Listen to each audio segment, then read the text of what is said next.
I would like to introduce you to James Sale, who is going to lead the next session of the conference. James will be giving you feedback on the motivational maps that you've all completed before today. And following the conference, a facilitator from Motivational Maps will come to your site or to your team and give more detailed feedback to you as a smaller group. James is the creator of Motivational Maps through his extensive research into human motivation.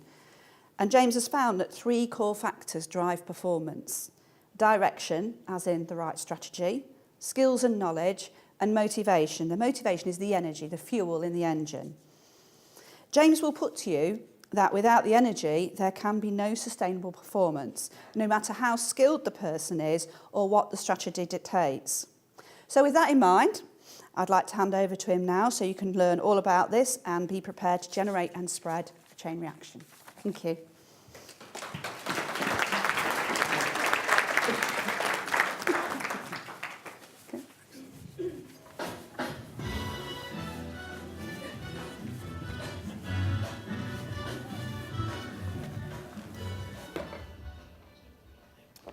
Hello, everybody. It's lovely to be here with you. Absolutely fabulous. I feel privileged, and it's a huge pleasure for me to be here with you. Before I say why I think it's a privilege, I just would like to add something to complement what Deborah was talking about regarding feedback. As a matter of interest, the majority of people in this room, if not all the teams in this room, are actually driven by a motivator which we call the searcher.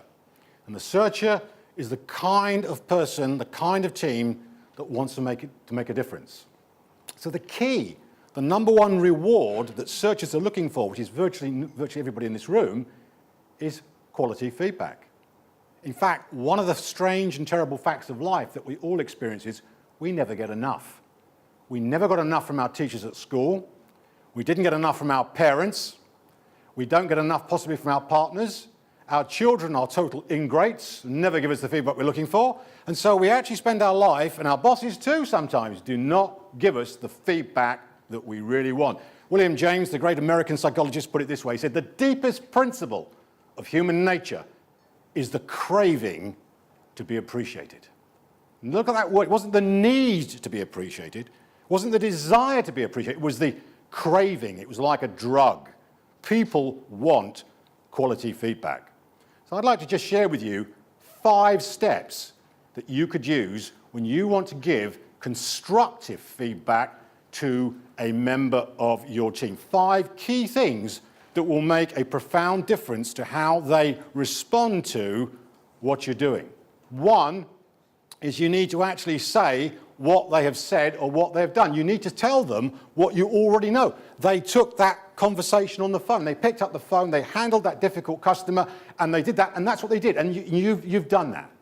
But the second thing, which is even more important than noticing what they've done, is to explain why that is important, what difference that makes to you. I'm so glad you picked up the phone and took that call from Mr. Smith.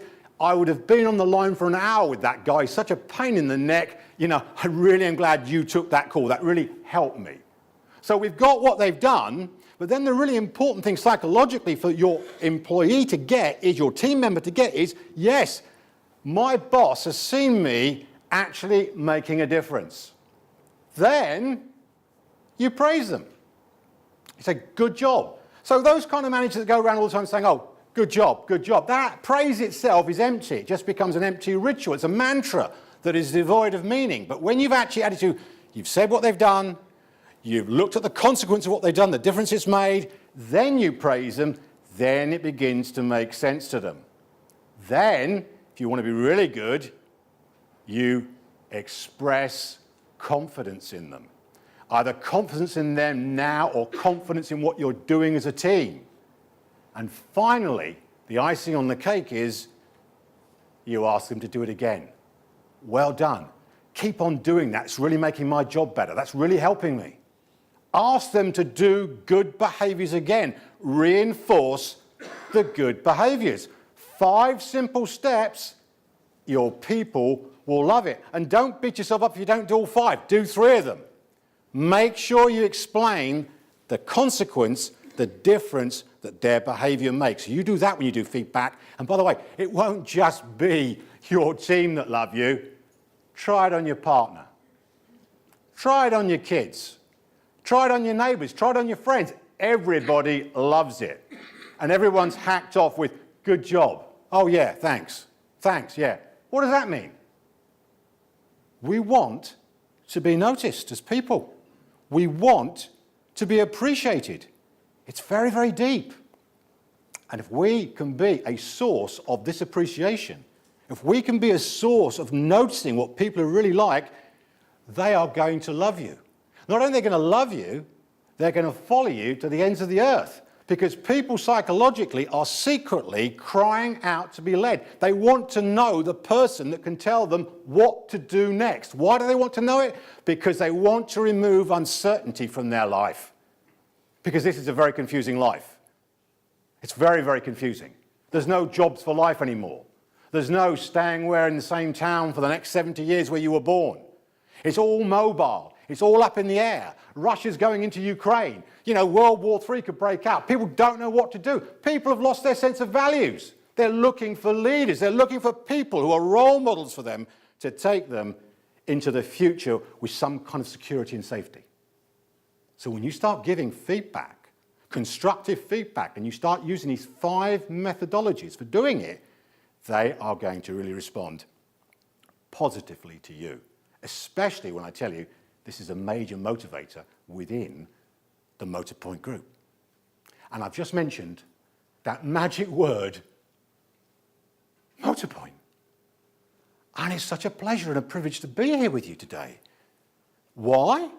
Because I've been in 3 times already. I've met the board. I've met the HR team. I've met your bright new things from various depots. That was great as well. I've watched the programme Bargain Britain. I love the Newport team. Wasn't that great? Fabulous. I feel as if I'm beginning to know Motorpoint. And do you know what I'm beginning to know? I'm beginning to know what a professional outfit it is. And I love working with professional outfits. I love working with people. Mark this morning was talking about being the best. What's the point in being second best? Deborah was talking about your self-esteem. Self-esteem partly depends upon self-efficacy, how good we are at doing what we do. So my target in my business is, a word for you, is to be preeminent, to be at the top of the mountain. Your task in Motorpoint is to be preeminent. So how do you think I feel coming into a group of people who want to be the very best, who want to kick butt, who want to beat the competition? How does that make me feel? That makes me feel great. I was in the bar last night. I was getting high on green tea. I had a load of it. And I was speaking to a guy called Mick. And Mick was Mick Martin. He was a great guy. Is he here? Where is he? Yeah, he's a great guy. And he told me a story, and it was so powerful, really. He was telling me about the Chingford branch, and he was saying about, you know, when they got there, I think it was the first month, in one of the months, they sold 300 cars in the month. And the previous car dealership that was there, the manager was there, and apparently the most they'd sold was 70. And the response of this guy to, we've sold 300, was, you're a liar. You couldn't possibly have sold it.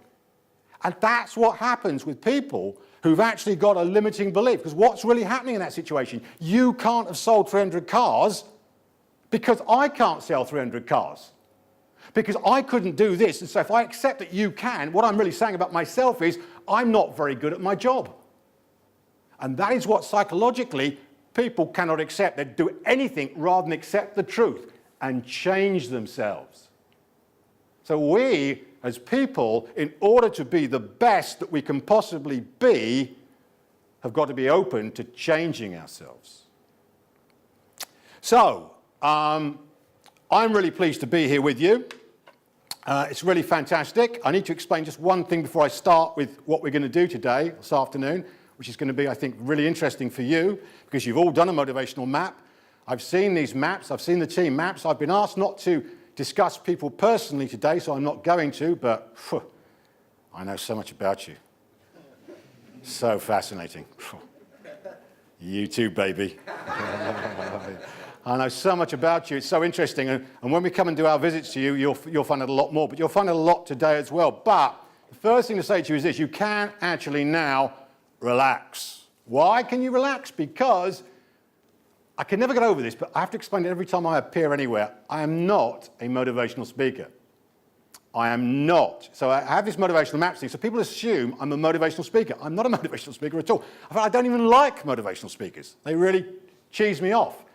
If I were a motivational speaker, you would already be standing on these desks, jumping up in the air saying, you can do it. I would have a fire walk outside, you'd be jumping out of helicopters saying, I can do it. And you know, you'd be motivated for, well, 2 weeks, 5 minutes, I don't know, but it would just be, that's what it is. I don't do motivational speaking and I'm not trying to motivate you. Why do you think I'm not trying to motivate you? Because what? Because what? What's your name? What? Safir. Let's give him a round of applause. I've got a prize for you for your first answer. Here, a copy of my book, Insights on Motivation. Come up and get your prize. Come on, Safir.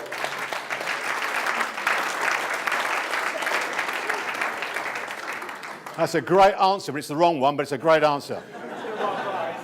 You have a prize. If you're really good and answer a second question, I might even sign it for you. There, go for now. Excellent.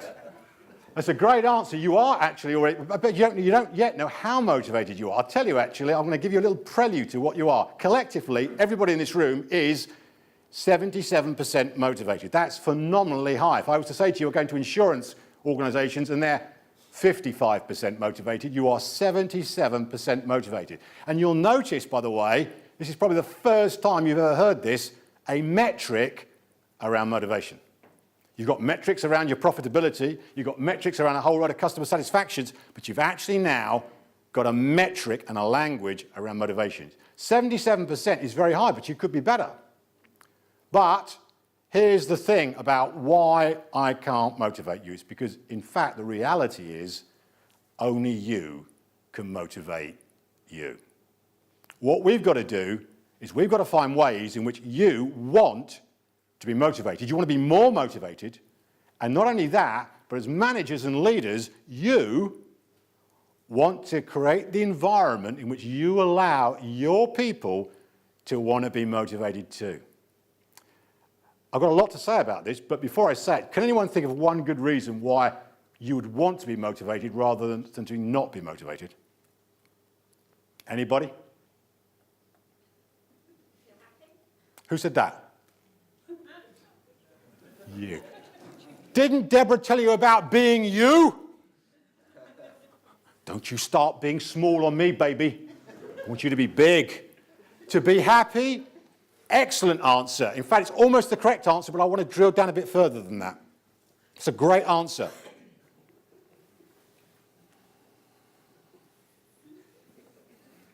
Any more answers?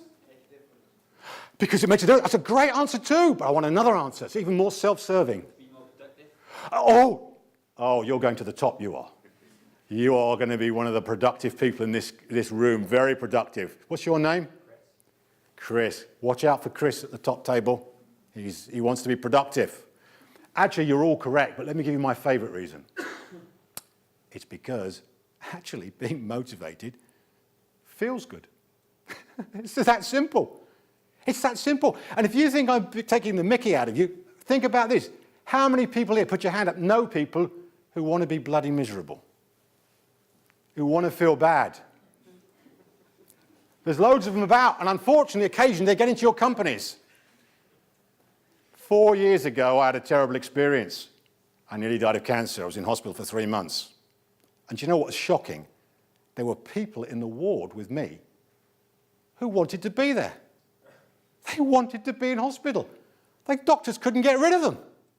They liked it. They liked being important. They liked their families coming around them and catering to their every whim. They liked the nurses and doctors running around. They wanted to be codependent people.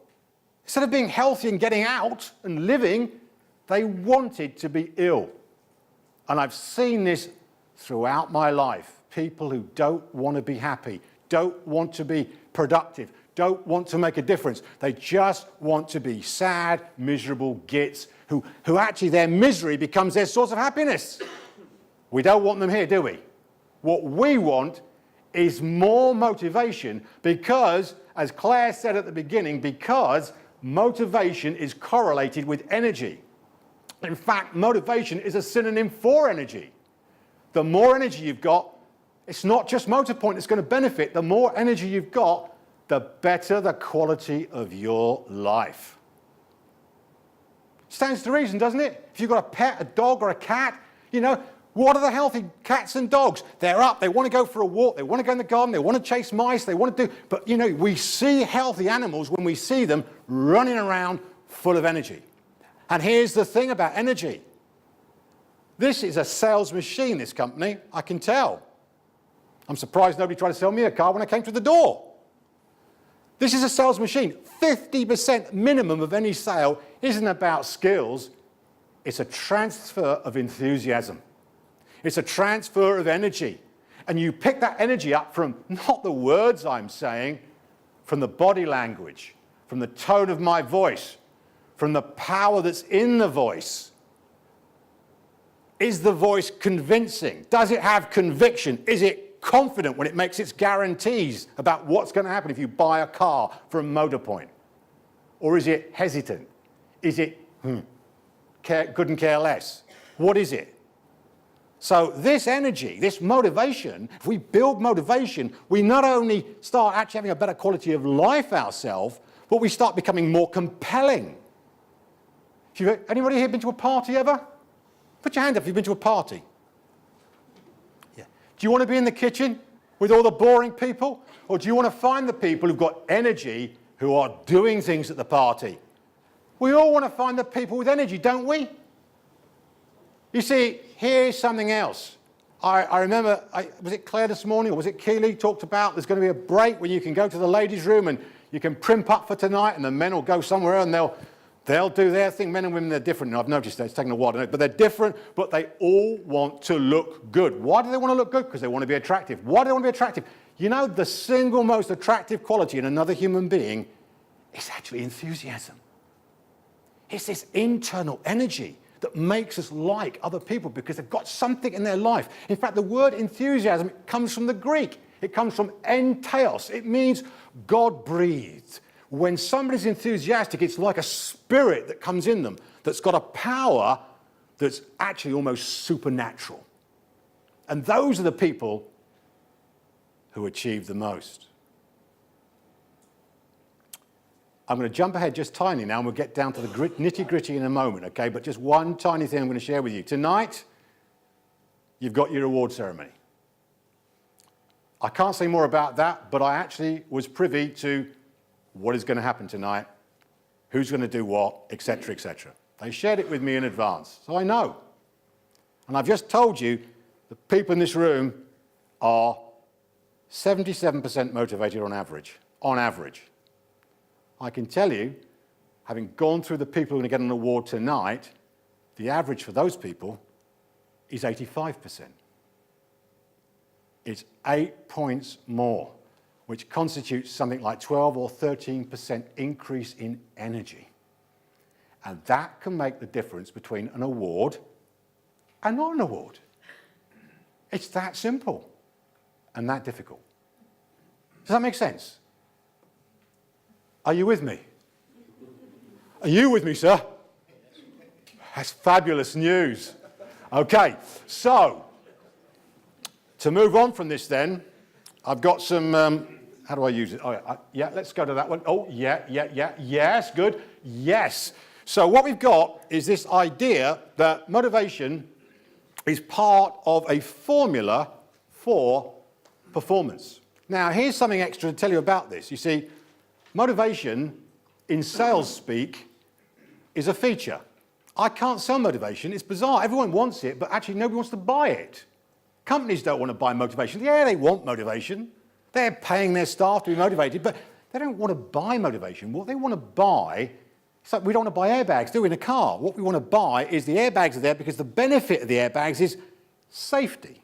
So Volvo in the 80s and 90s made a big thing of selling cars on the back end of... You get your flash car somewhere else, but if you want a safe car, Volvo have got these airbags, they've got this iron bar, they've got this, that. It's a safe car. So people want to buy... So what's the benefit of motivation? And there are two sets of benefits. One is personal benefit, and one is company benefit. So the benefits of motivation on a personal level are 1, energy, which leads to 2, enthusiasm, which leads to 3, so we've got the energy, raw energy. The enthusiasm means we really we're happy at what we're doing, leads to engagement. We become committed to something. So when we've got this energy is driving, it's a major driver of engagement. To have engagement without the motivation is really, it's like having a sandwich without a sort of filling. It's just, what is it? It's the central thing that's driving engagement. If we look at the company point of view, what is it doing? Motivation is driving, what's the benefit? Performance. And performance leads to Chris's favourite word, productivity. And productivity, if the strategy is correct, of course, if you've got the wrong strategy for your business, then no amount of motivation is going to help you. I'm not going to pretend it will. If you're swimming across the lane in the Olympics, then you're not going to get a gold medal. You've got to go down the lanes. But if you've got the correct strategy and you've got productivity with your staff, you're going to get profitability. So it's 3 Ps: performance, productivity, leading to profitability if we have the correct strategy. So from your perspective now, what I want you to think about is your performance, and also to think about your team's performance, because motivation is a core part of it. And when we look at these 3 components, it gets even simpler, because the direction, which is the vision, the strategy, the business plan, all of that largely comes at senior level. It's not something that, you feed up, you give your ideas, etc., but it's not something you need usually directly to worry about. What you have to worry about, what concerns you, are these 2 areas: the skills and knowledge, and the motivation. And most training focuses really pretty exclusively on skills and knowledge. The very fact that you're dealing with engagement now and motivation now is unusual. It's not what most typical companies do. Most companies are doing what they've always done for the last 20 years. So this is actually where people are. So here's my first little test for you. I'd like you to do this for me if you wouldn't mind, if you've got a pen and paper to hand. It's this. And you don't have to share it with anybody. It's entirely private to you. It's just for you to think about, but you might want to think about this in connection with your team members when you actually do this. And you might want to triangulate it with somebody else that you trust in your team branch to say, what do you think of Joe or Sam or somebody else? What's your score for this? Out of 10, taking yourself as the first example, how would you rate your own skills and knowledge in your current role out of 10? 10 being, I'm fantastic, I know all there is to know about it, and 1 being, I started yesterday, I'm not really sure what I'm doing. How would you rate yourself? Give yourself a score out of 10. Some nervous looks about the face. Nobody's looking at your paper, it's just entirely private to you. And when you've done that, and you'll get a chance to check this number in a minute actually, give yourself a score for your motivation out of 10.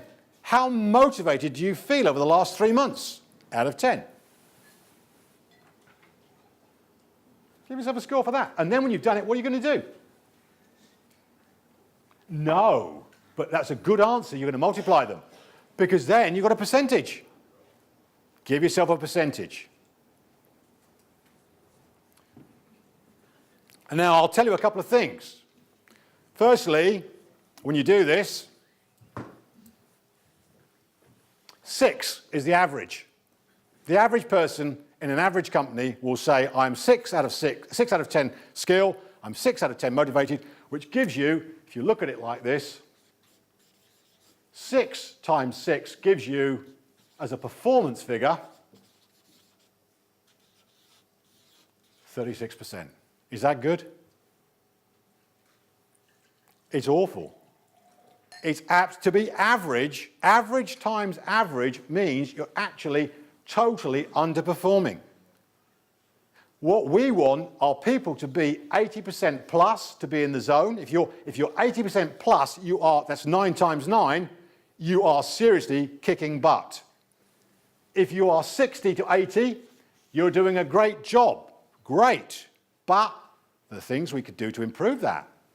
If you're 35 to 60, then your performance is beginning to slip away.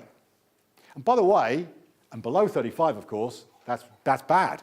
But by the way, you've done this to yourself. You've self-assessed. And if you're not in a state of fear, which you're not at the moment, you're all relaxed, nobody else is going to see this, it tends to be very accurate. Self-assessment, when there's no fear factor, tends to be pretty accurate. If anything, you'll be hard on yourself. You'll tend to mark yourself down. So when you look at that, the question to ask yourself is this: which of those two scores is lowest? Because the lowest score is the one you need to focus on in order to improve your performance. Is it skills and knowledge that need boosting, or is it motivation? Now, if it's skills and knowledge, we've touched on that today with what Deborah's been talking about, but what I'm going to be focusing on is your motivation. But nevertheless, both of them are critically important for your overall performance. And on the topic of motivation, even if you scored yourself 10 out of 10 for that, even if you had, here's the surprise factor. Motivation is like your health, it's like your energy, it's like your fitness. Nobody would say, I've just run a marathon once, I never need exercise again in my life. And by the way, it's like your relationships too. You don't say to your wife or your partner or your husband, I love you, I told you when I married you, or when we met up, I've told you once, I don't need to tell you again, because people need it to be continually told to them. You need to continually exercise. You need to continually do healthy things to keep your energy up. So too with motivation. If you just let your motivation drift, it will drift down. On day one, when you join a new company, you tend to be 100% motivated. Why is it then, 2 years later, you're 50% motivated? Because you've allowed the drift, the management's allowed the drift to occur. So we need interventions in management in order to actually sustain it. And why do we want to sustain it? Because it feels good. Because it helps our performance. Because it makes us look good. Because we're working at a different level. Because actually sales are going to increase if we actually have got high levels of energy. As a matter of fact, they will. And that's not just the sales force. It's actually, when you go into a company, you meet lots of people. You meet people at the desk. I actually had a car dealership I worked with about 10 years ago. That was actually before I did Motivational Maps, which is 9 years old. But 10 years ago, I went into this car dealership in Wiltshire. And the MD said to me, James, he said, I've got this member of staff. She's so good. She's so loyal. She never has a day's sickness. She comes in even when she's ill. She does this. She does that. She's invaluable. But the trouble is, she says, she never smiles. I says, well, okay, what's her role? Well, it's not that important. She's just at reception. She's just the first person you meet going into the building, and she never smiles. She's always looking like she's poison. Everybody is in sales, aren't they? Everybody is selling or putting you off buying. So, what I'm going to do now with you is I'm going to go through the 9 motivators, explain what they are, and if we'd have the handout, the first handout handed out now, that would be really great. You're going to get a sheet of paper with these 9 motivators on it. And I'd like you, in advance of actually having your real map handed out, to see if you can predict what your top 3 motivators are.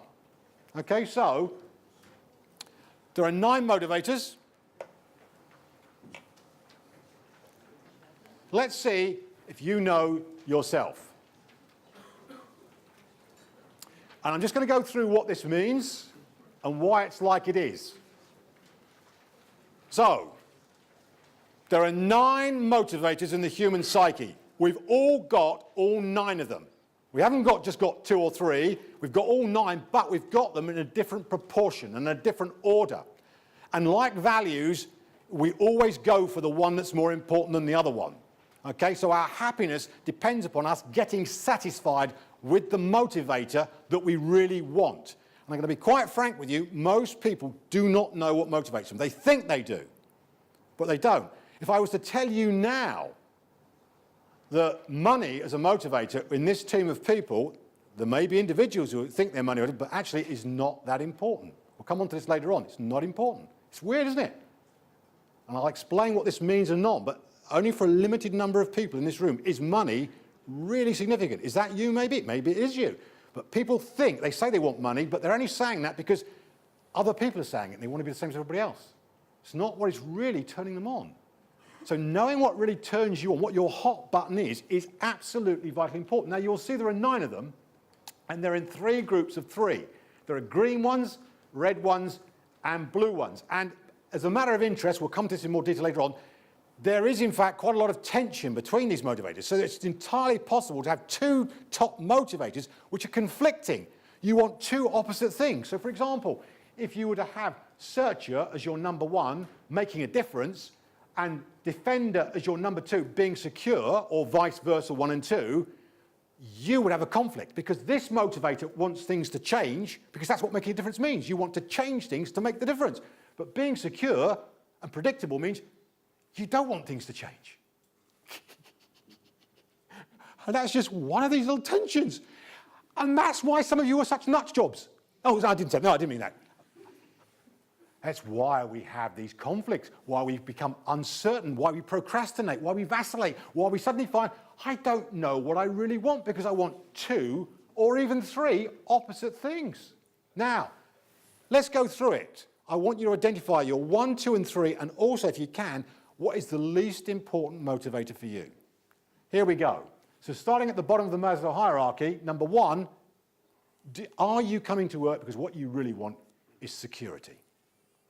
Is security a key motivator for you? Is that what you want? Which also includes stability, predictability, etc., etc. Or are you coming to work because you want to belong? Because actually it's an extension of your social life. You know, you've got friends at work. Is that something that's really important to you? You look for work to provide you with meaningful relationships. Or are you coming to work for recognition? In fact, we're having an award ceremony tonight. That's a classic situation for people looking for recognition.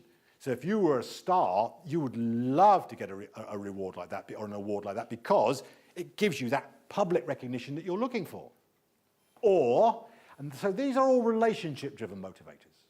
Relationship. And what relationship motivators are about are really, they're asking the question, how can I get emotional strokes around here?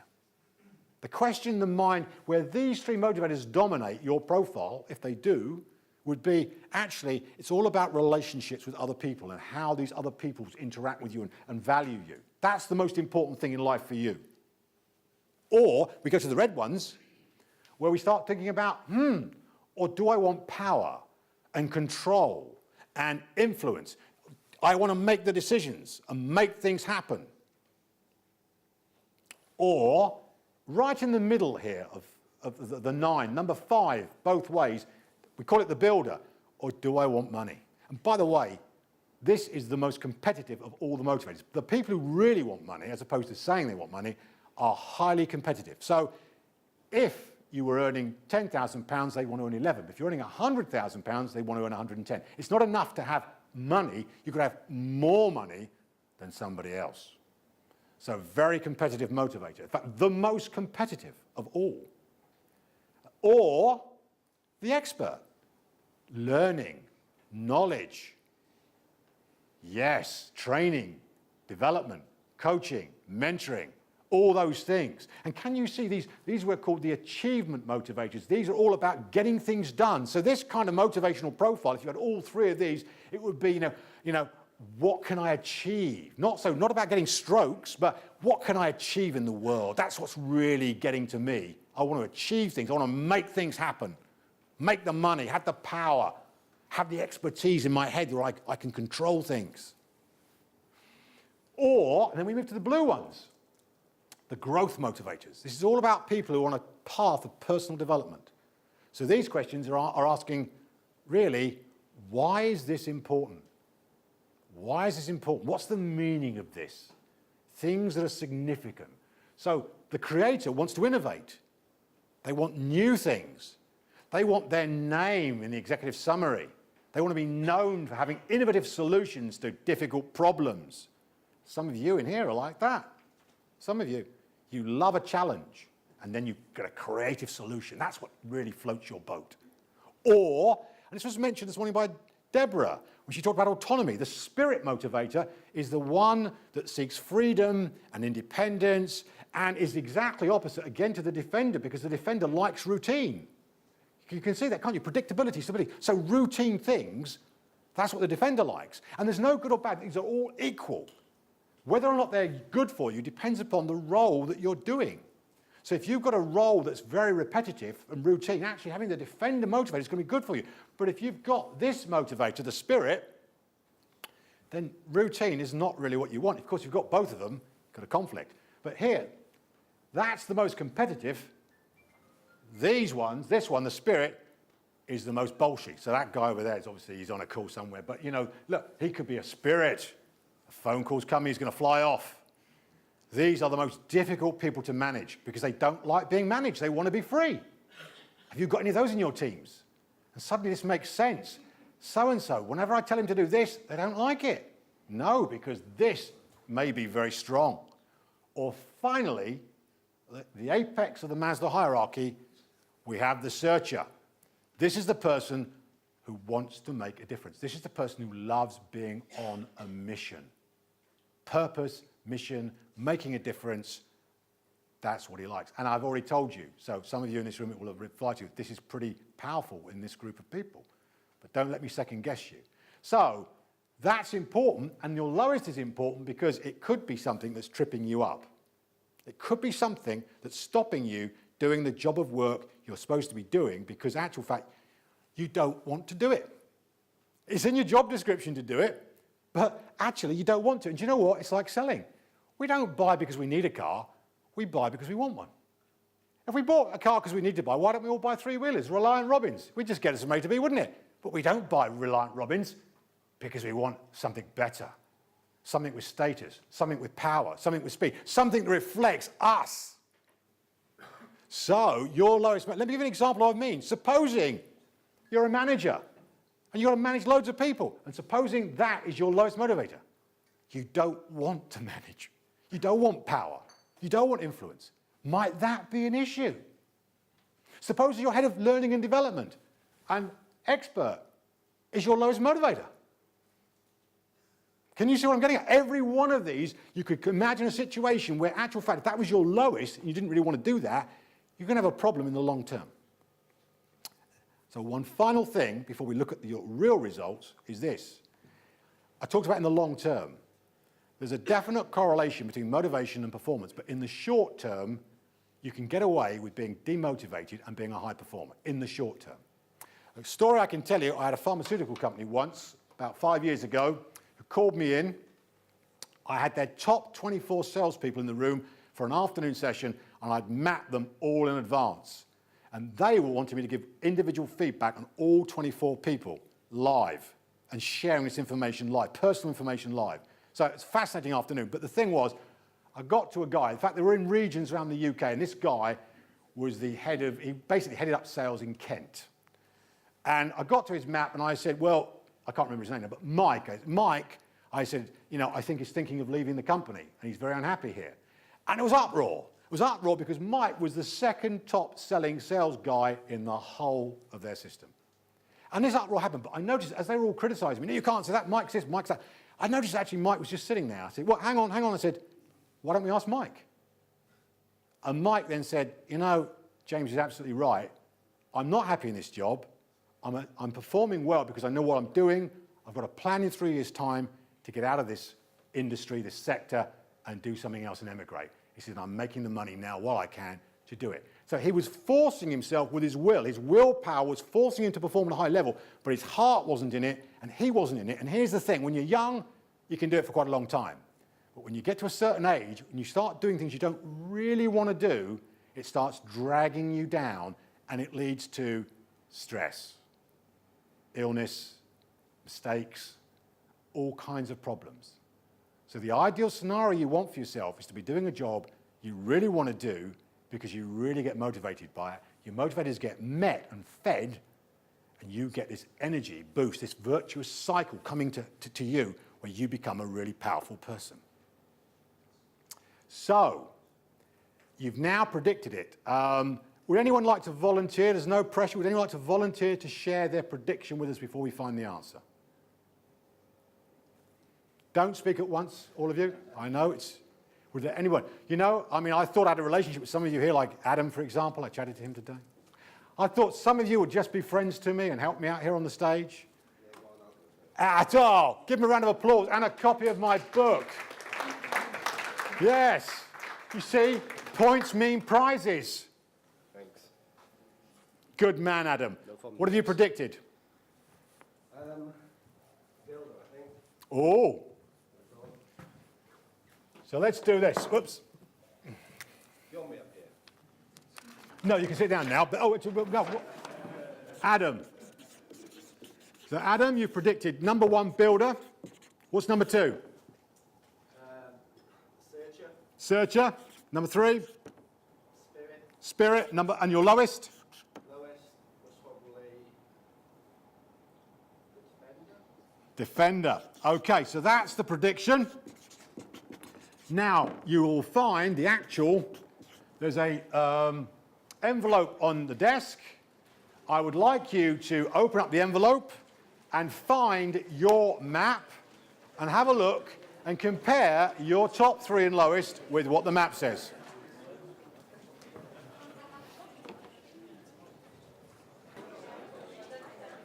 Have a look. Page 6 will give you a view of your top 3 motivators, as will page 13, as will page 7, 8 and 9. So page 6, 7, 8, 9 will give you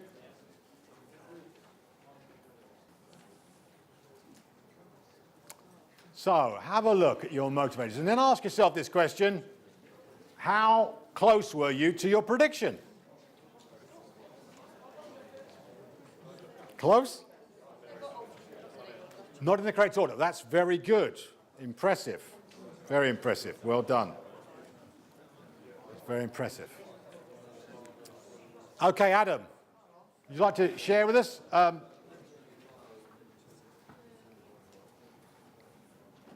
What did you make it? Okay, so expert was my highest. which is not even in his top 3. Okay, number 2? Searcher. Oh, very good. Look at that. Very good. And number 3, creator. Oh, so what we've got here, and what was your lowest? My lowest was Star. star. So basically, Adam is a good guy. He's doing a fantastic job up in Glasgow. We like him. He's a high performer. So there's no question of criticising him. But does he know himself particularly well? Actually, no. And this is typical. And the fact of the matter is, if you don't know yourself particularly well, what chance do you think you've got of really anticipating what your staff really want? The answer is, it's a very low probability. And this is the thing about it. The really worst managers I deal with, so please don't say this to me later on because I'll have to assume the worst. Say to me, I know my people. You know, how many times have I heard people say, I know my people? Well, in a sense, of course you know your people. You've been working with them for years, but actually whether you really know what motivates them is a totally different question. And what we're talking about here is laser precision. Motivators change over time. This is not fixed. You are not fixed at this. Over time, motivators change. I haven't got time to explain why this happens and how it happens and what to do about it now, okay? But trust me, this is not stereotyping you. Adam is not going to be necessarily an expert number 1 forever, but he's expert now. He's likely to stay an expert for 18 months, 2 years, 3 years maybe, slightly longer sometimes.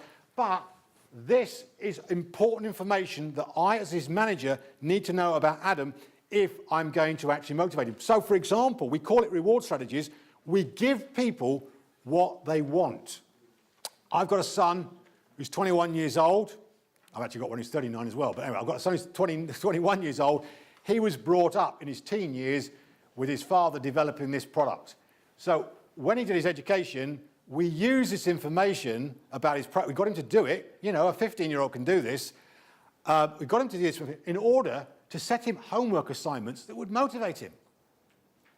It was an amazing success because we actually tapped into and it wasn't just his homework, it was what he was doing in his social life. So, for example, when he was 15, Star, the one that's your lowest, that was his number 2 motivator. So we had to give him sports where he could be a star. So, for example, he went into karate. So he got those, those belts.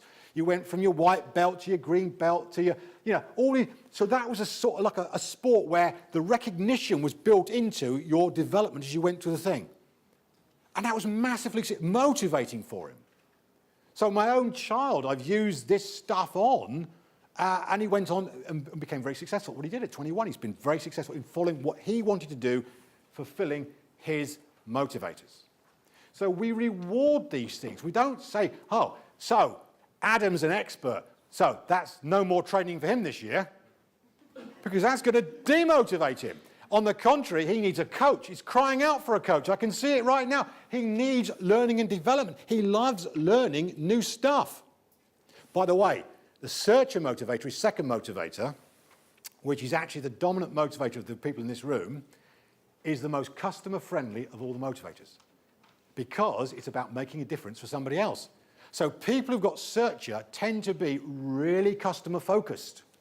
So getting feedback is nectar from heaven for people who have got search in their profile. That's what you should be doing. You should be doing it formally, informally, systematizing feedback so that you get loads of this stuff. Have it on your website, have it on your windows when people come in, have all this stuff. Feedback from customers who are satisfied and happy.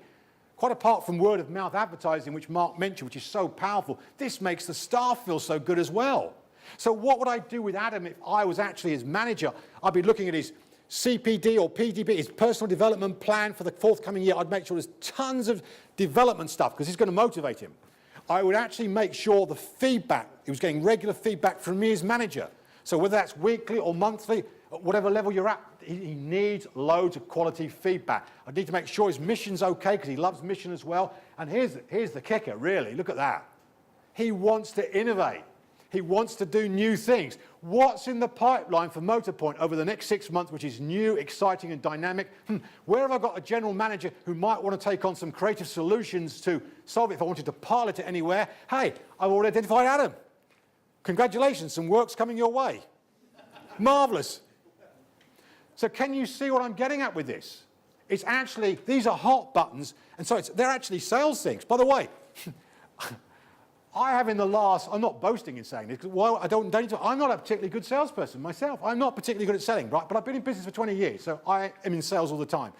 In the last 3 months, I have probably had 20 new clients come on board in my system for Motivational Maps. And I'm not even trying, all right? And I don't even have to sell particularly, because the first thing I do when I get a web or somebody refers somebody to me is I say to them, oh, excuse me, first question, how did you hear about me?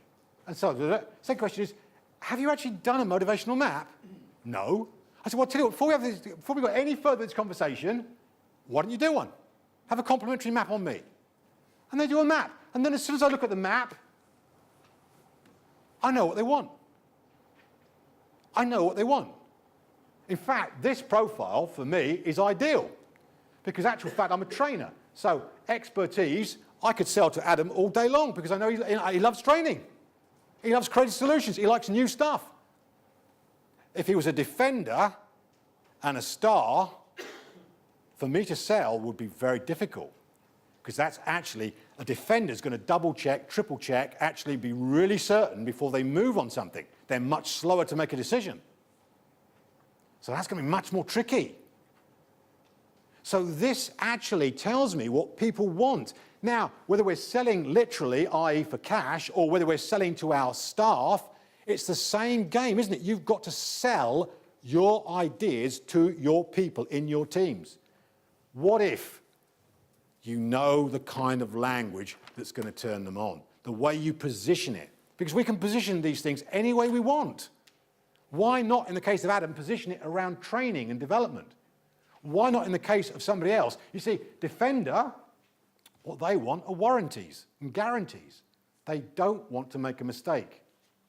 So if I'm dealing with them, I've got to make sure they're absolutely certain that making the choice of dealing with me is the right thing.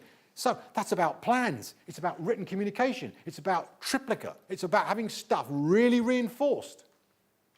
So for all of these motivators, there's a way of approaching it that's going to turn people on, and there's a way of approaching it which is going to turn them off. Which one are we doing? So I'd like you to do something for me now. I've got up here the following. I've got you to think through this, and at the end of it all, I want you to pair up with somebody at the table that you're at to share your findings, but which ones did you predict? And actually, if you ask yourself this question, how did you know that one? How did you get that one right? So, Adam did know he had the searcher. Now, why was it that one he knew, not the others? Why was he aware of that? What is it about what he's doing now that makes him aware of that one? How accurate was your rank order? So you've got all three, but in the different order. And so the question I'm going to ask you is, or ask all of you really, is, but do you accept that the rank order of the map is actually more accurate than your rank order? And, which ones didn't you predict, and what is it that this actually reveals to you about yourself now? Can you see this? Can you see in your work activities this motivator being reflected in things you've done in the past? So look at those questions and then actually share it with a partner, somebody you work with and trust. But what have you learned about yourself? What have you learned about this exercise so far?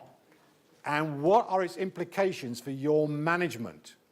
In other words, I've given you a lot of stuff now. You've now got your own motivational map. Think about it. What is this telling you about what needs to happen for you as a manager when you go back to your branches? And I'm going to give you 5 minutes to think that through. Okay, 5 minutes. Go. If anyone wants to talk to me, you can come up.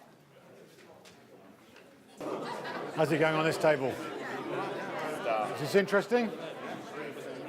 I like you. You're good. That's the correct answer. Oh, I do. A little bit. How about you, sir? Is it bang on? Yeah.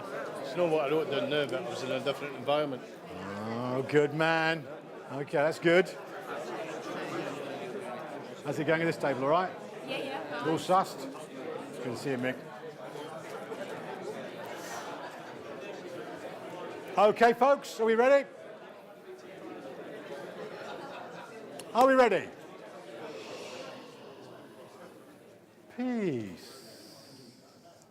I've just been around some tables, some fabulous discussions are happening, and I think some people have had some very insightful moments about themselves and about what's happening and what this means to them.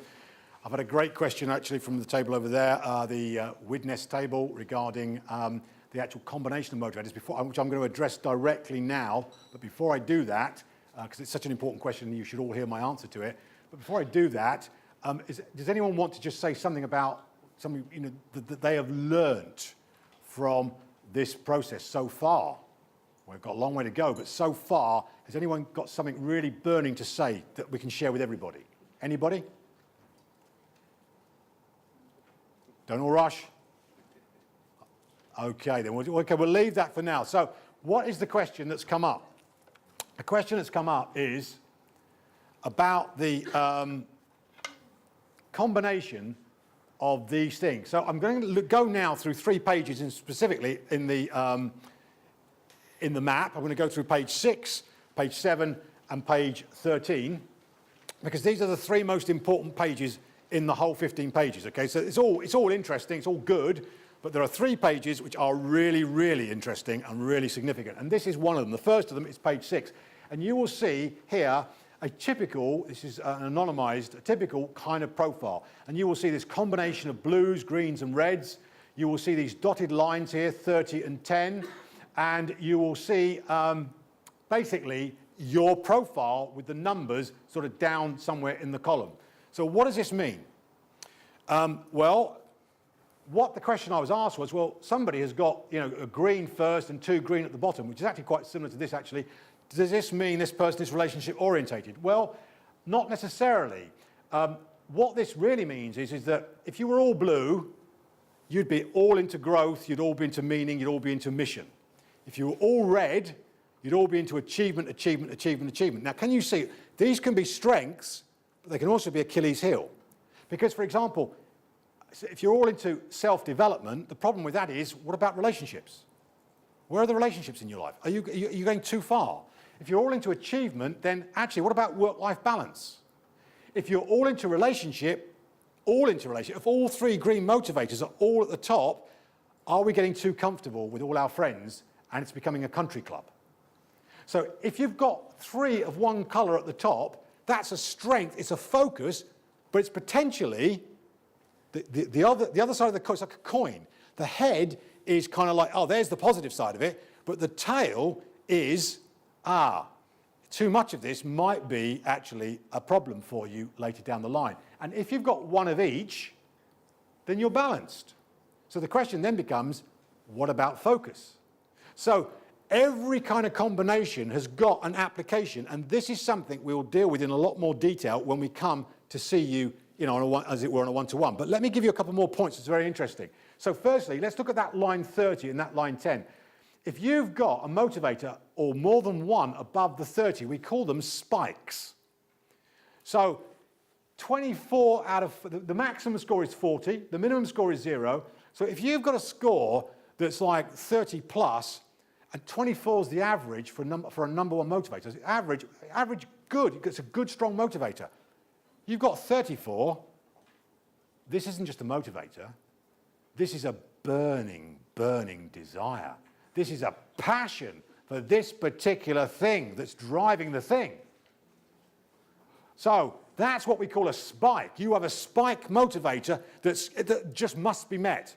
Your manager cannot afford to ignore 34, 36, 38 out of 40. If you've got 40 out of 40, by the way, which has only happened about 10 times in over 20,000 maps, you're probably pathological. But that's a side issue, okay? So there you go. If you've got below 10, you've got an inverse spike. So what that means is you've got a motivator that's becoming an aversion. It's becoming the very thing you don't want. So imagine, for example, you've got expert and you've scored it 4 out of 40. You're not really interested in training. What a drag. Oh, you would actively avoid training because, in fact, it's the sort of thing, the last thing in the world you want. So can you see if you apply that? So it's not good or bad. It depends what your role is. So if you're in a job, for example, let's say you're in a sales job, which many of you are, and it's all about the sales figures, you could have a combination of motivators that work for you, and they could be up there. But equally, you could have lesser motivators. You could have motivators that are up there. They could be the wrong motivators. You could have lesser motivators that actually work for you in sales. So, for example, the searcher, customer focus. The expert might work in sales because you need to know your product. The builder might work in sales because you actually want to be competitive and outsell other people. So you could have a whole range of these motivators, but they're no good to you if, in fact, you're not in the right role for it. So if you've got a routine job, maybe some of these motivators aren't so happy for you. You feel the stress of it, and vice versa. So does that make sense what I'm saying to you? So when you look at this and ask yourself this, have I got very, very low motivators? Have I got very, very high motivators? So what does that mean for me? How do I address this? How do I get this motivator more satisfied? What about the low one? What have I got to watch out for if that's really, really low? I'm a manager and I've got director and I've scored it 2 out of 40. Does that make sense? I don't actually want to manage people and resources. I need to, but I don't want to. So ask yourself that question when you look at it. And ask yourself the question, is there a dominant pattern with the colours? In this case, there's a dominant blue. So this person, in this particular example, really wants meaning, wants to know why they're doing what they're doing, needs plenty of scope for independence. Okay, so that's page 6. Page 7 and page 8 and page 9 are actually descriptions of the motivators in detail. And the first motivator, your top motivator, has an extra paragraph there with some extra information because it's more important than number 2 and number 3. But the most important thing on this page, which I want to share with you, which you've got to get and which the next exercise is really based upon, is this bit at the bottom. That bit at the bottom there is what we call the reward strategies. And there are 3 for each of your top 3. And this is really important because the whole of Motivational Maps is based upon not just making you more self-aware, giving you a tool to help you understand yourself. That's a good thing, but it's a feature. The benefit we're looking for is better performance, more motivation to impact your performance. How do we do that?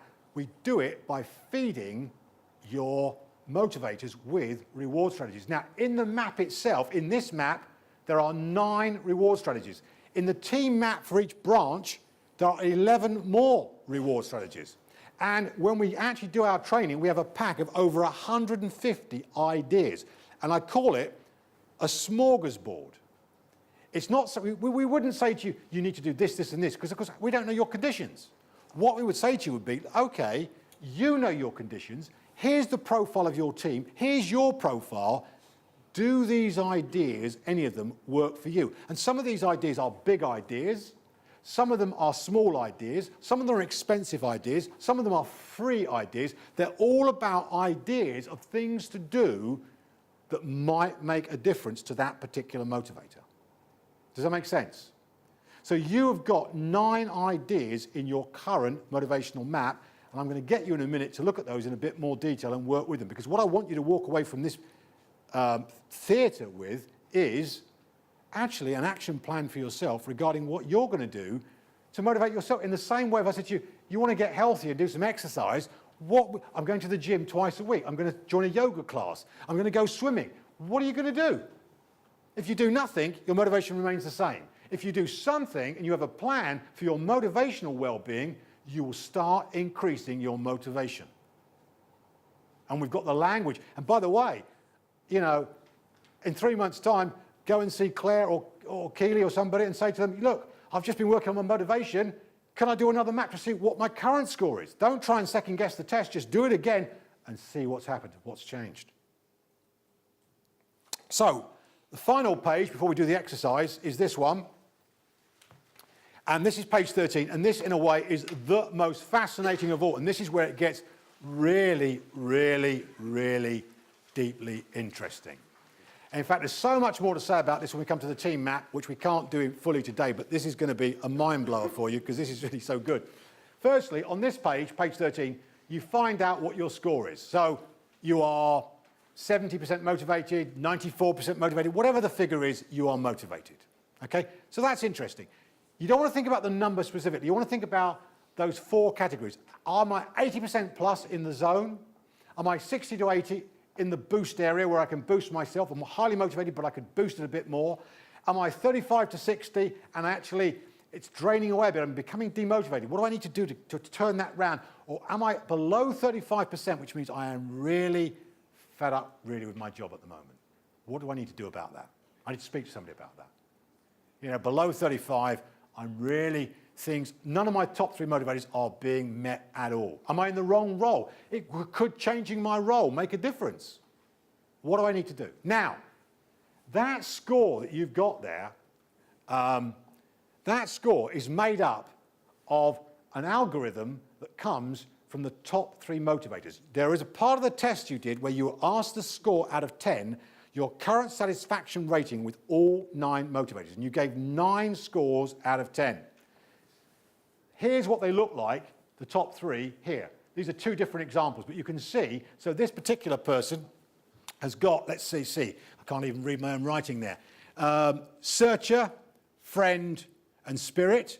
And this one's got defender, spirit, friend. And if you look at this one, they scored their defender 8, their spirit 8, and their friend 9. With this one, they scored it 7, 5, and 8.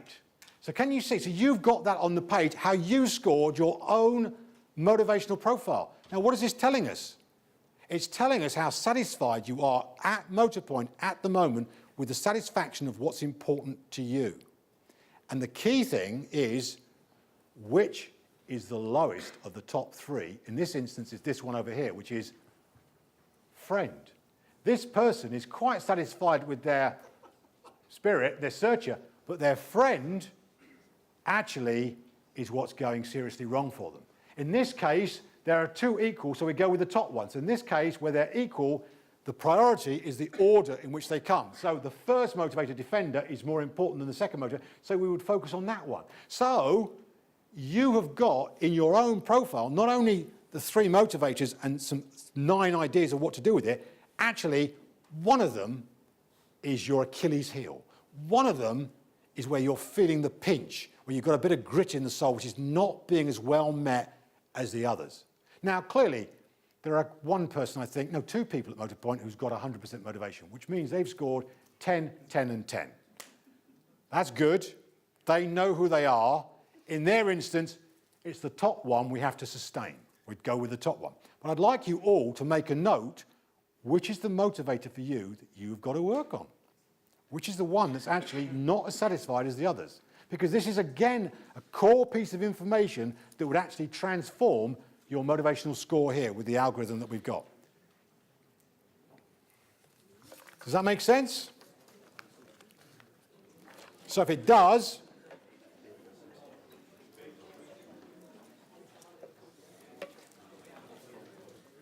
okay, I'm going to just give you 2 or 3 minutes to do this because we're going to run out of time if I don't. I'd like you to review your map. I'd like you to actually sort of summarize in your own mind what you've learned for this. What do you need to know from me while I'm here now? I want you to find, what do you need to know which isn't already apparent that would actually help you motivate yourself more effectively? What do you now need to know? So I want you to look at what we've learned so far. And the final thing in doing that is this. This is a very scientific system. It's very, very accurate. It's a self-perception inventory. It gets the results. It's number-driven. It's got a language. It's got a metric. It does it all. But on page 15, there is something that's very not scientific. It's called a Cledon. And a Cledon is Greek, and a Cledon is something that happened in ancient Greece when you walk down the road, 2 old people, 2 old men, 2 old women were chatting in the courtyard or in an alleyway. They're going blah, blah, blah, blah, blah, blah. And as you walk past them, suddenly one of them says to the other, de-dirt, de-dirt, de-dirt, de-dirt, and you realise what they were saying applies to you. In other words, it was a message from the gods. There was a message from the gods. Now, the Cledon is a random from 100 quotations. It's a random quotation, a motivational quotation that comes from a database of 100 of them that has come out in your report. And the funny thing is, I'd like you to look at that and ask yourself, is that quotation speaking a message to you? And if you've got any doubt about it, check it with your partner next to you and say, hey, this is what I've got. I can't see how it applies to me. What do you think you know about me? Ask the person next to you. Does this actually say anything? It's not just is that speaking to you? Have a look. Give you 3 minutes and I'm going to ask for some feedback on what you need, what isn't clear.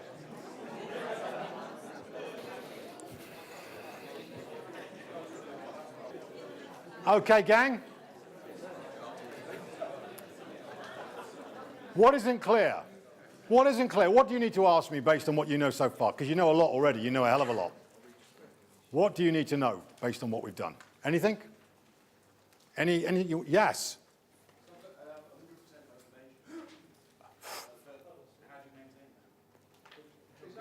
Right, okay. Okay, so tell me. So what's your name, sir? What's your name? Steve Wright. Aren't you a disc jockey? Okay, what are your top 3 motivators? See, he's asked me the question, what do I do? Well, I can't possibly know until I know what the motivators are. So what are your top 3 motivators? Creator. Number 1? Yeah, number 2? Ah, interesting. So you've got a kind of a relationship one built into the top 3, okay? So you need to satisfy all of those 3 things on an ongoing basis. But, you're 100% motivated, so we'd probably start at the top. So the number 1 thing for you in that instance would be your creator motivator. So we need for you to do a number of things. You need to plan for yourself a number of things that would actually meet the creator motivator. So actually, for example, if I were coaching you now, which I'm not, but if I were, I would actually be working with you on some innovative tools that enable you to creatively problem solve. Because creators love creative problem solving tools. So have you ever done things like 6 thinking hats and those kind of technologies where you actually have methodologies for solving difficult problems? You would love that. So I would actually arrange some training for you around, creative problem solving. Secondly, just so it's not theoretical, I would want to give you some really big problem that we've got that we need a solution to. So something that's got teeth to it, something that you could really show your skills and knowledge at the best, but you could be driven by your need to solve the problem. Thirdly, the thing about creator motivators is they love creative environments. So I'd want to look at where you're currently working. Is this a grey office space? We need light, we need colour, we need rhythm, we need music, we need creativity.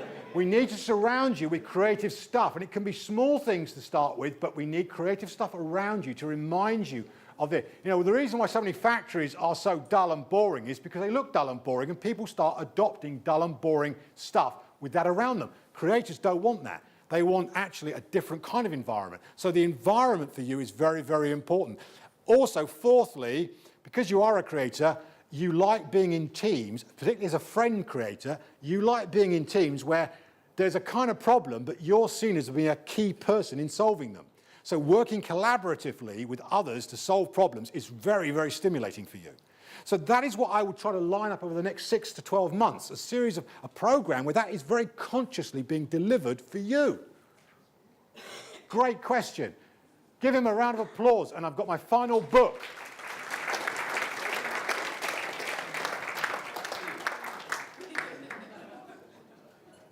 Steve Wright,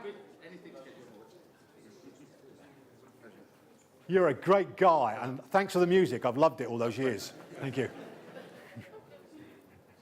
Okay, so I'm going to move on. We've taken a question, and I'm going to run out of time, I think, before I've done. So I'd like, if we could have the handout of the team map, that would be really good. Thank you very much, because I'm not going to spend long on this. It's just briefly to tell you that, each of those 9 types has got a core thing that it's looking for. This slide's available to all the managers if you want it. You can get that from Claire. But basically, this is the opportunity for the manager when you've got a member of staff who's got that motivator. And here's what you demand for yourself. But this leads on to, there is a team map, which you're not getting a copy of today, but your individual map is 15 pages long. Your team map for your branches is 22 pages long. And on page 22, I'm going to leave that, you get the real metrics. You get this. And I've done it 2 ways. I've done it by location, and I've also done it by function. So we'll come back to the function in a minute. Let's go to the locations first. So what you get is just a whole bunch of numbers.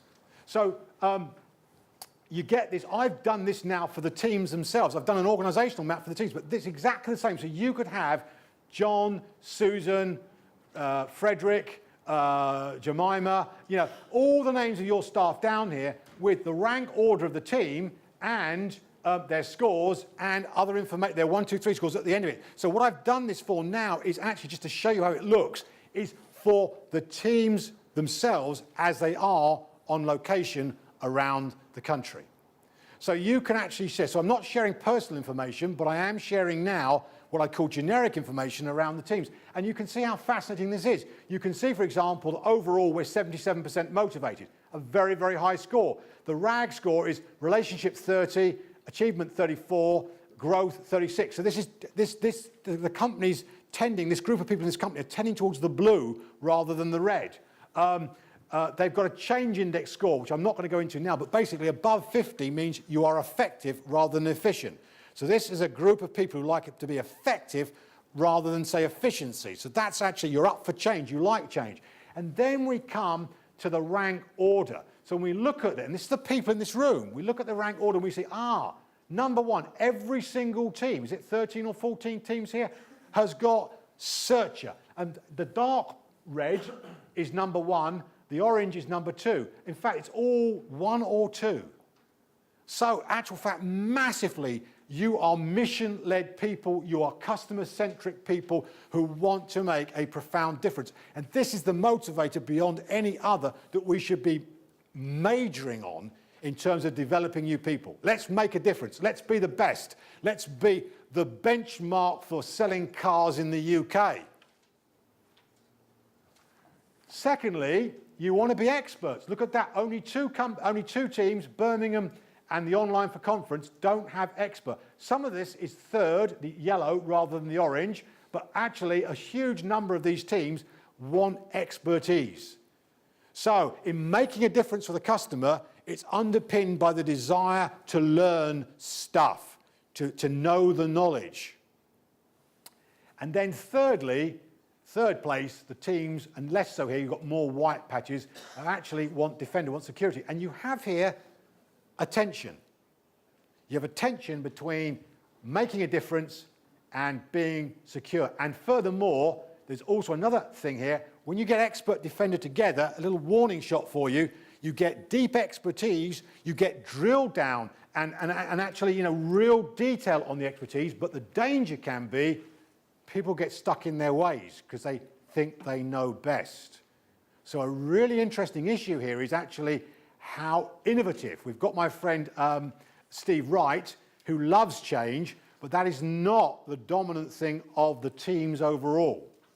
So that's a little interesting thing to watch out for. And then at the other end, we have, look at this. What a bunch of unfriendly gizzes you people are. I mean, I could barely step into the room. Now, let's be clear about this. One of the tables says, you know, friends Lois, I thought I was a friend person. And I says, but you are a lovely person. You have got friends. You've got all the skills. You've been on a Dale Carnegie course. You can listen effectively. But you don't come to work to make deep social relationships. And what we've got here is exactly that. In actual fact, we want to be friends with people because actually selling, it's better to be friends with people when you sell than not. To be friendly, open, accessible, to have those Dale Carnegie skills, good idea. But that's not why you're working. And in fact, for most of the teams, this is the lowest thing. But look at, what is the most astonishing thing about that? What is the most astonishing thing about this 13 or 14 teams here at Motorpoint? What fact jumps out at me? You'll get used to it when you've seen a few of these. The director is that's second most, yeah, but look at that. So we've got 1, 2, 3 teams. The online conferencing team, bizarrely, wants control. The A4C managers, actually their lowest motivator, look at that. So they don't want to manage. But there's something more striking than that. I'd love to give you a book, I've run out. Give a round of applause to that guy. There, in fact, no team here has got builder in the top 3. That staggers me. And do you know what? You know, so many people here would say, I'm in it for the money, I'm doing it for the money. You're not. You're not doing it for the money. But actually, here's the interesting thing. Because when you say, what's the purpose of a company? Most people say to make a profit. It's not the central purpose. The central purpose of a company is to attract and retain a customer. And if we can do enough of that, the byproduct will be we make a big profit. And I think that's exactly what here at Motorpoint you're doing. You're actually focusing on the customer, focusing on the quality experience, and then the profit follows from that. It's really interesting that it's such a sales-orientated company, none of the teams are really that motivated by it. Now, we need to add a rider. Of course, everybody wants a living wage. And of course, at the bottom end with some of your staff, we talked about the minimum wage this morning, going up to $7.50 an hour, etc. Clearly, surviving is very, very important. So what Mark said about letting people at the bottom end know that the company is doing all it can to promote their life chances, to go to any kind of area with training, to actually increase their basic rate above 30% over a 3-year period, all of that is absolutely central. Because when you're in a need situation, it's going to overrule. If you're actually struggling to survive, then what you want is incidental. Everyone in this room is not struggling to survive. You all are doing what you want. That's why these motivators are so powerful. But at the very bottom end, where people are not earning very much, you'll find they're not wanting things, they've just got to survive. So money can be out of all proportion to their real wants, what they really want. It's actually because they've got to have the money. So we've got to get the message across about what Motorpoint is doing for them, even more forcefully. But that is a staggering kind of interesting thing there. A very staggering kind of thing. And you'll notice the difficult people, there are 3 difficult teams. The most difficult being, oh dear, it's the directors. They actually aren't that bothered by managing you. They just want to wander off and do their own thing. Don't tell them what to do. Oh dear, what a surprise. So, you know, this is really interesting. So we need to look at the directors, because the directors too need to be motivated. You know, after Mark gave a sterling talk this morning, I was really impressed by it. I actually thought he was doing me out of a job. Is that bad? You know, don't need me to talk. This guy's got it all sussed. But look at them. So what are they looking for? Independence. They're looking for making the difference. They're looking for expertise. So they love training. They want feedback. And they want to be left alone so they're not micromanaged. So they don't like needy behaviour. They don't like people that can't solve their own problems. They have to keep coming back and again and again and again. It's going to really hack them off. If you keep on thinking, oh, Mark, could you just, oh, Mark, oh, I've got this, Mark, you know, they'll train you once, they'll support you once, they might come in twice, but when you start getting every time you're doing it, I can tell you now, not because he's told me that, I hardly know the guy, but that, look at it. He wants independence. He wants to get on with the next vision.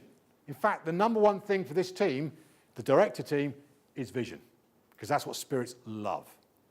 So if we now move to the functions team, we see something very, very similar. The scores are largely the same because, of course, it's basically the same people, but cut a different way. There are one or two extra people that have come in. But you'll see the thing, but you'll see differences. You'll see, for example, though Friends still remains lowest, in this instance, with the function teams, it's no team particularly has it as lowest. It's quite different from how it appears geographically. You'll see again Searcher there, you'll see again Expert, but this time you'll see by function, Creator has notched up a little bit and actually Director's dropped down. So a little bit more innovation coming up there in that sense. So slightly different. So again, friends, what I'm saying to you is this map, I'm skirting the surface here, is giving you really detailed information, really detailed metrics. It's like a video, it's changing over time, but we can track what the teams are feeling, what the individuals are feeling, what they want, and what we've got to do as managers is we've got to feed them. We've got to feed them what they want. Now, I'm running out of time. I've already jumped over 2 or 3 activities, which we're not going to do. It's not an accident. It's not because I can't control my time. I always prepare far too much in order to hope you're wanting more, because it's just a starting point for you. There's one last thing that you do have to do, I think, before we leave. On page, oh, no, not that one. On page 14 of your map, there is a map, an MAP, a Motivational Action Plan. So I'd like to spend 3 minutes at the end now with you, every one of you, committing to writing down your action plan for the next 6 months as to what you're going to do to sustain your motivations. And if you can think of it, what you might do back at the ranch, back at the location, for your teams. You know, what's going to happen? And if it's actually find out more information, that's something you need to do. Find out more, get more support, talk to Claire. What are you going to do that's going to actually help drive your own motivation? Take responsibility for it. Take responsibility for it, because I tell you now, it feels so good.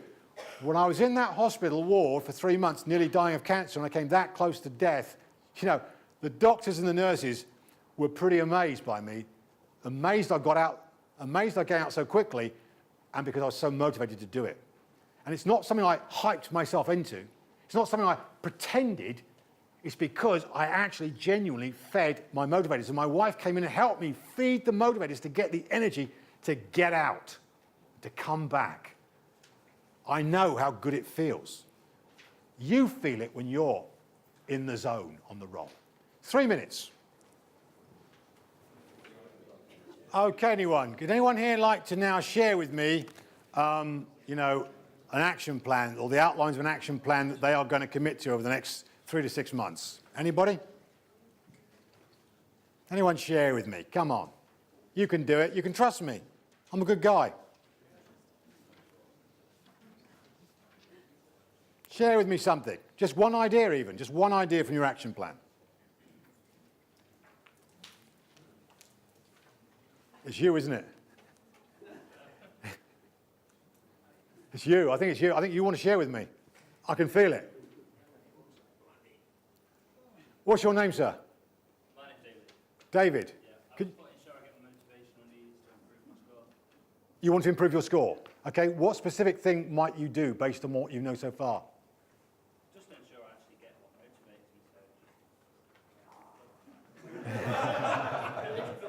me. It's from Brighton. It's from Brighton.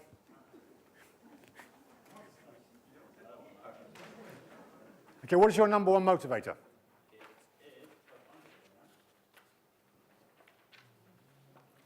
It is defender, Oh, right. What's your number two? all-star, and then spirit. Okay, so you've actually got, I mean, I sense your hesitancy because you have got a pretty big internal conflict as well as being a very cautious profile. So you are very cautious, but you've got an internal conflict with defender, which doesn't like change, and being free, which is, well, actually, defender is very risk averse, doesn't like risk, but spirit loves risk. So you've got a kind of conflict between, you know, wanting to take a chance and not wanting to take a chance. So you are going to have to process this when you leave this room. You are not going to make an instant decision now. You are not a gut reaction kind of person with that profile. You need to think, is this credible? How does this work? How is it, so you're going to need to be certain before you go forward. So I want you, David, to do that, okay? But I want you to be aware there's a part of you that wants to take a risk. It's the spirit. So I want you to actually build on that. Have a look at your spirit motivator 3 reward strategies and ask yourself, which of those 3 could work for me? Could you do that? Yep. Is that an agreement? Okay, excellent. Somebody else? Is that your hand up? Would you like to share with us? Well, out of the 3, my weakest was Defender.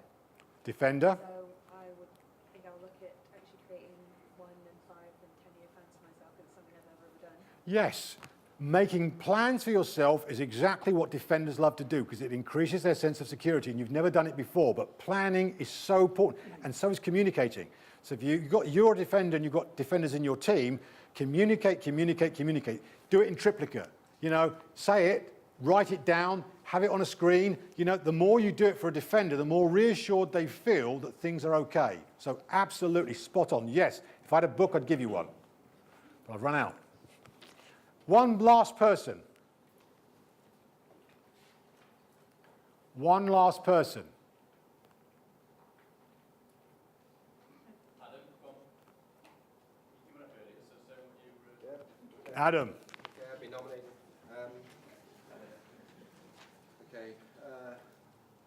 Look closely into my team's maps and look into helping them improve the lowest motivators, but also to understand them. So you're going to actually use this with your teams, look into the map to understand it. And by the way, this is a new technology. It's a new understanding. Nobody's expecting you to get all this stuff in one hit, okay? Here is an introduction for you. There's a lot of resource from Claire and Keely and the rest of it all. We're here to help you get this. But, use these numbers. Understand your teams at a deeper level. When they've done a map, one of the first questions you might want to ask them is, thanks for doing the map. How accurate did you find that? Various people said to me, yeah, that's me. Yeah, great, you want them. Of course, if you start sort of saying, well, okay, you need to do this, this, and this, and you haven't checked that they find it accurate, then, of course, it's going to miscue the thing. So ask them, how accurate did you find the map? And when they say, actually, it's very accurate, they are the levers that you need to meet in order to satisfy them and to motivate them even further. Great thing to do. But don't forget, you can break your heart to make things right, as Scott Walker once sang, but you do need not only to motivate your teams, you've got to motivate yourself first. If you don't actually fill yourself up first, you're no good to man or beast because you haven't got the energy to actually motivate your team. So you've got to look after yourself. You're not being selfish looking after yourself. You're actually looking after yourself so you can look after them. Think of it as Deborah talked about with your child. You've got to be okay yourself before you can actually look after your own child. So that's fabulous. Thank you very much for that. Now, are there any other questions about what we've covered? Yes, Claire. I just thought it might be useful to share with the team how we use the maps in the HR team, because we trialled it first to see if we thought it was a good system. You got the result. But when we did it as a HR team, what Keely did, and I hope you don't mind, was that she took our top 3 motivators and she put into our personal update, she agreed with us an objective or an action that we were going to work on specifically aimed at meeting that motivator. So for me, because I've got 3 spikes, 3 blue spikes, so I get to work from home for my freedom and independence. I get to do 1 half day a month of something creative and innovative that I bring back to the business, and then I also get to develop my understanding of the business so I can develop our vision by spending more time doing different jobs in the different sides. So, and we've all found that incredibly motivating. See, so that's fabulous what she said. That's some big steps there. But, it doesn't have to be big. You start with small things sometimes, You start with any small step you're making towards this starts building momentum. In fact, Mark in his talk this morning talks about little things. The little things in life are the most important thing, not the big things, funnily enough. And in fact, this actually happens in Sherlock Holmes. If you know Sherlock Holmes, the stories, Sherlock Holmes is always saying to James Watson, Dr. Watson, he's always saying, actually, it's in the little things you can solve the crime. It's the things that people overlook. The big things, everyone's buzzing about the big things, but the little things reveal actually and lead to the footsteps to actually who's committed this crime? So Sherlock Holmes was always looking at the little things in order to find out what the big things were. So same is true here. You can do big things, but you can also focus on small things, small steps that move you towards motivating yourself. And they say this about exercise, don't they? If you start saying, well, I've not exercised for 10 years and I start actually doing sort of like, 5-mile runs, you very quickly stop. But if you actually go up a flight of stairs, for a month, once a day, and you climb the flight of stairs and you can do it once a month, and then you go up 2 flights of stairs, and you do slowly, eventually this thing starts building its own momentum. So small things are really, really important. Never discount the small things. They're really critical. So think big and also think small in what you're doing. So thank you for that, Claire. That's really, really wonderful what you've just said. That's absolutely great. So, yeah, sorry. Oh, right. What I'm going to say finally then to you is it's been really fabulous being with you. I have a vision for you myself. One I'm going to impose on Mark, who's going to obviously shrug his shoulders and just bat it away. But my vision for you is this. I live in Bournemouth, and I don't see any Motorpoint down there. So I'm waiting for the day when Motorpoint comes south, and I look forward to having a team down there. That would be really fabulous, so that's great. Secondly, I'm on LinkedIn. If you're on LinkedIn, feel free to find me out and say if you want to link with me, that'd be fabulous. It would be really good to link with you. I'm very open about linking, and I've got loads of contacts and things. So fabulous. If you just say from Motorpoint, or I see you're from Motorpoint, that to me is reason enough to link with you. So that's absolutely great. Thirdly, obviously, I'm hoping to see some of you again and work with you to build the momentum for this and to keep working at it. It's not something to do once and then you forget about it. Motivation is something to keep working. I do it for myself. People sometimes say to me, James, you turn up for these events and you're highly motivated, but what are you really like? As if I turn up for events and I'm putting on some sort of mask, like I'm motivated. I'm actually like this all the time. My wife sometimes tries to slow me down a little bit. She's pretty motivated herself, but she finds me a little bit excessive. But the thing is, I'm doing it not because I'm trying to be, something. I'm doing it because I want to be motivated, because I want to feel good about myself. I like feeling good. So I actively do things that energize me. It sounds ridiculously simple, doesn't it? But, most people don't do that. They do things that, unenergize them, that depress them, that, they go to events they don't want to go to. They do things. They've got friends who put them down. They have all this sort of stuff. And after a while, your motivation sort of collapses. So what if you did the opposite? What if you did all the things that actually feel good about, and you started feeding feed the motivators. Feel good, have more energy, and then, it's not a question of, am I putting on an act? I'm not putting on an act with you guys. This is who I am, it's what I do. So thank you for listening. Thank you for being a fabulous audience. I want to thank Adam, and I want to thank Mick especially for actually their wonderful stories and sharing with us, as well as the other contributors. That was really great.